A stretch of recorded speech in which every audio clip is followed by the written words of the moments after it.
There is a red apple sitting on a table. You look at it, and the answer seems obvious. The apple is red, but turn off every light in the room. Is the apple still red? Physically, the apple has not suddenly become a different object, but you can no longer see its redness. So maybe the light creates the red. Except that does not quite work either. Light reaching your eyes from a red apple contains a distribution of wavelengths, but none of those wavelengths arrives carrying a label that says red. Your retina responds to the incoming light. Neural signals travel through your visual system, and somehow, at the end of that process, you experience red. So where exactly is the color? To understand the problem, imagine sunlight falling onto an apple. The surface of the apple interacts with that light. Some wavelengths are absorbed more strongly than others, while some of the remaining light is reflected toward your eyes. That reflected light enters the eye and reaches the retina. Now something remarkable begins. Most humans with typical color vision have 3 classes of cone photoreceptors. They are often described according to their sensitivity to short, medium, and long wavelengths. But these cones are not tiny color detectors. There is no cone whose job is simply to announce, "This is red." Each class responds across a range of wavelengths with overlapping sensitivities. Your visual system can compare patterns of activity across these receptors. And that is only the beginning. The retina performs substantial processing before signals even leave the eye. Those signals then travel through the optic nerve toward the brain, where additional stages of processing contribute to the visual experience you eventually have. What you experience as color emerges from this biological system responding to physical light. And we know the observer matters because not every human visual system works identically. People with color vision deficiencies may have altered or missing function in particular cone systems. As a result, colors that are easily distinguishable to one person can be much harder for another person to separate. The objects did not change. The light in the room did not necessarily change. The observer changed, and therefore, the color experience changed. That seems to suggest something radical. Maybe color is entirely inside your head, but that statement is also too simple, because your brain is not randomly inventing colors. The experience is constrained by the physical world. Different surfaces interact with light differently. Different wavelengths stimulate photoreceptors differently. Change the incoming light, and you can change the resulting experience. Color is therefore neither simply a property sitting inside an object, nor an arbitrary fantasy generated by the brain. It emerges from an interaction between physical light, objects, your sensory system, and neural processing.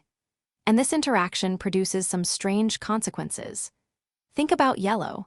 You can experience yellow when light from a narrow range of wavelengths reaches your eyes. But a suitable mixture of red and green light can also produce a yellow experience.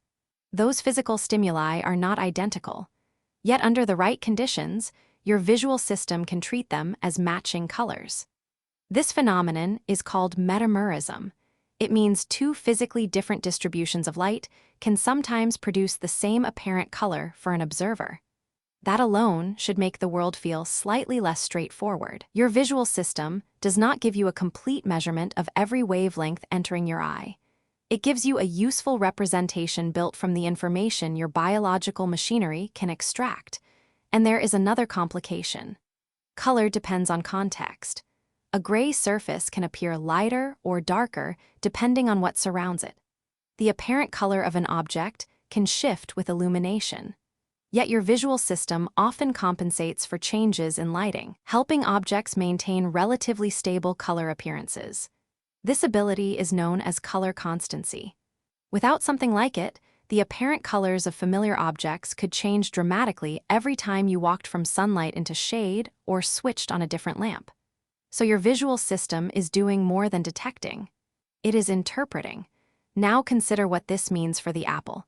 When you say the apple is red, you are describing something extremely useful. Under ordinary conditions, people with similar visual systems can agree remarkably well about colors.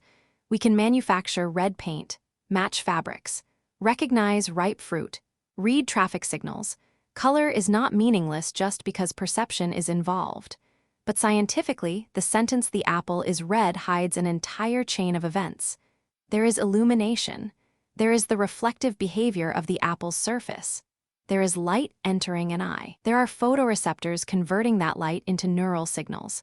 There are circuits processing those signals. And there is finally the conscious experience we call red, which brings us to the original question. Does color actually exist?